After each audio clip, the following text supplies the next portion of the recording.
Welcome to my personal educational ideology as part of the EDU224 module from Vision to Reality. This module has widened my knowledge by teaching me about many other educational ideologies from a range of factors such as economic, political, cultural and social aspects, which influence various educational ideologies. An educational ideology may be described as any package of educational ideas held by a group of people about formal arrangements for education.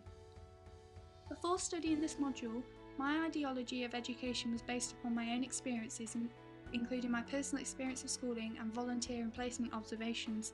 I believed that this purpose of education was to provide children with high status knowledge so that they feel able to take the standardised tests to gain qualifications relevant for their future. I also believed that this allowed children to make informed choices about the subjects they achieve best in and enjoy the most, so that they could make appropriate adult choices about their future careers based on being provided with a range of knowledge from the national curriculum, as was apparent in my experience of schooling.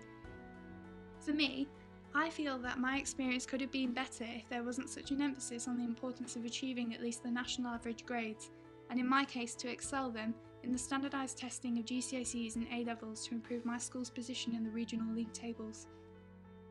This emphasis on excelling my high target grades made me feel immense pressure, not only from the school and my teachers, but from my family members and myself too. This feeling of pressure often made me feel unengaged with my learning and led me to having extremely low self-esteem and made me doubt my own academic abilities.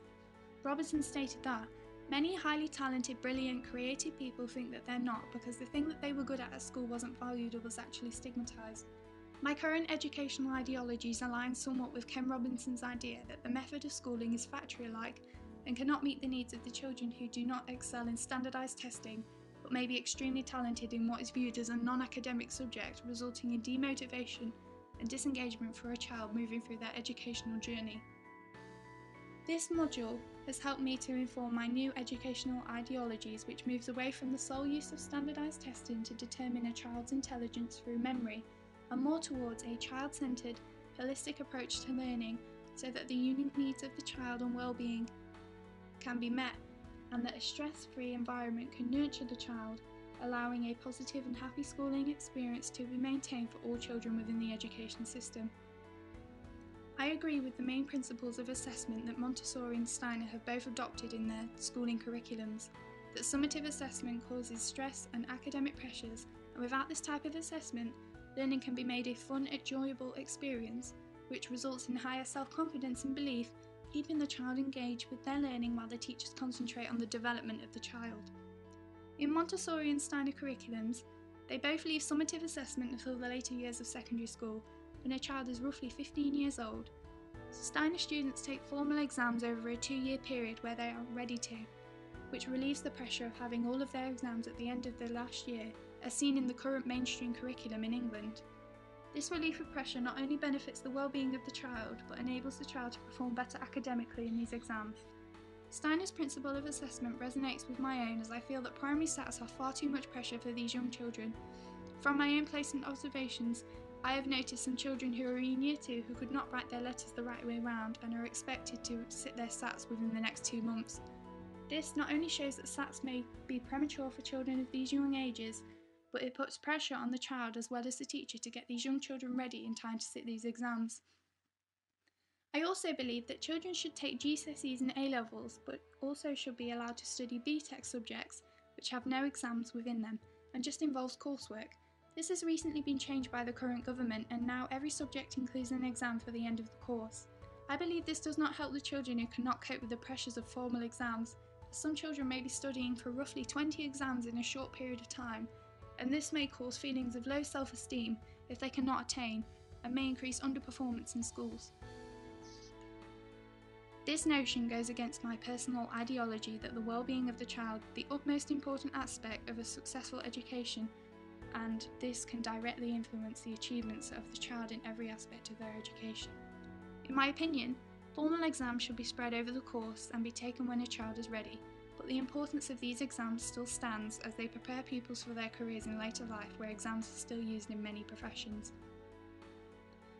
This notion of assessment with the consideration of a child's well-being resonates with the main educational ideologies of Finland. The holistic development of the child is a key principle of the education used in Finnish schools, while adopting a child-centred approach to education allowing effective learning for each child.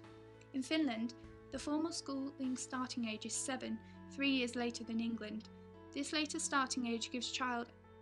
an adequate amount of time to explore the world around them to gain a sense of social and emotional capabilities through play, which I believe is an essential experience for young children to develop individuality so that they are more neurologically ready for schooling at the age of 7.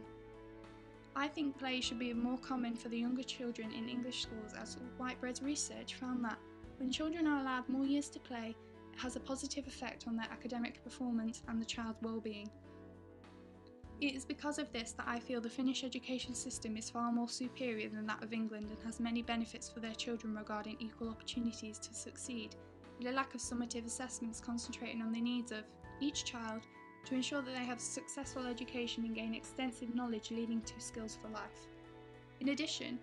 the Finnish education system targets a child-centred approach, and I feel this approach to learning is an essential pedagogy to adopt.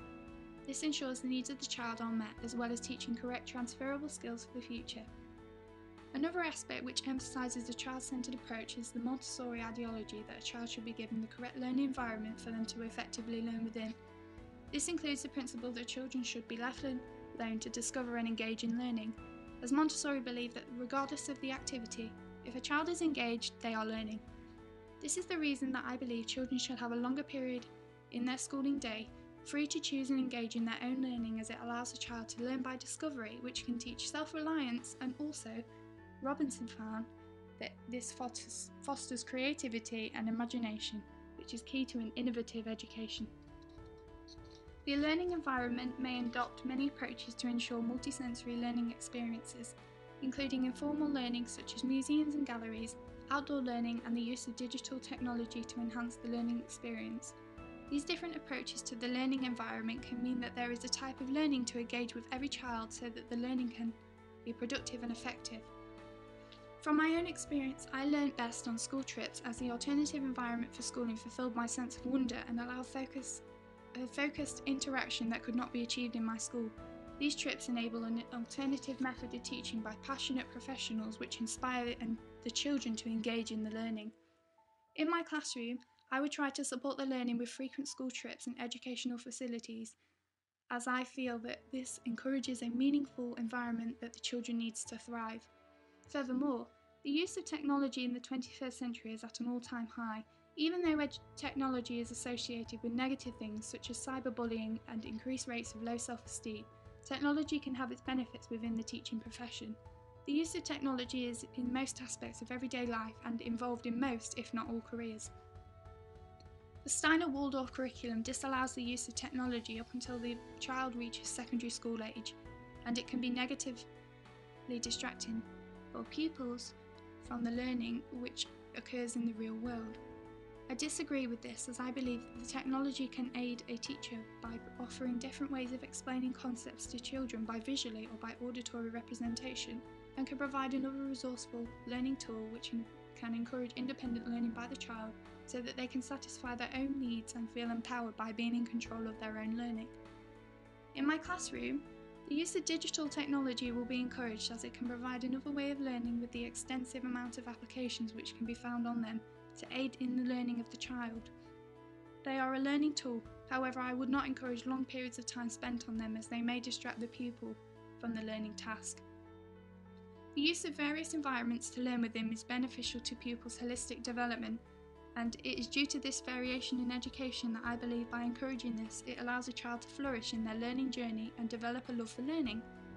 In conclusion, this module has helped me to discover a range of educational ideologies which have inspired my current educational ideology. I can now see that my educational experience gave me a very restricted way of learning, as it was in favour of standardised testing to boost the school's league table position. I have also seen from my volunteering observations that this method of teaching, with an aim to get children to pass the national average grades, is still apparent.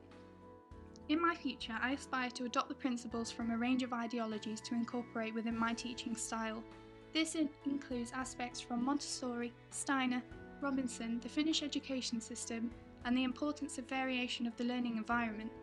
to ensure that I create a holistic style of teaching for my pupils where the children are at the centre of their learning. I believe this could be achieved by a later school starting age, which can allow the children to discover a world around them through play and develop a sense of worth before formal education, and a reduction in standardised testing so that child can enjoy their learning experience and develop their love for learning. I hope that when I have my own class, I can use these methods in my personal ideology to develop the child holistically as well as academically to ensure a positive learning experience for the future generations of children, which enables them to thrive and feel inspired by their time in education and feel prepared for their futures.